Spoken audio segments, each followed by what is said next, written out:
Hi dear gardeners, இந்த triple grafting பாருங்கள். இதுலேயும் வந்து துளுத்து அந்த கிராஃப்டிங் கவரை பிச்சுக்கிட்டு துளிர்கள் வருது.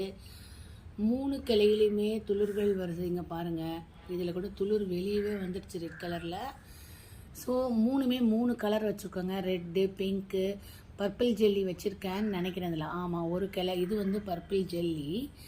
ஒன்று வந்து ரெட் சுவாசிக்கம் ஒன்று வச்சுருக்கேன். நடுவில் இருக்கிறது ரெட் சுவாசிக்கம். இது வந்து ஒரு பிங்க் அடுக்குங்க. இந்த ரெட் சுவாசிக்கம் நடுவில் வச்சுருக்கிறது மட்டும் ஒத்த அடுக்கு, மற்றதெல்லாம் அடுக்கு பூ தான்.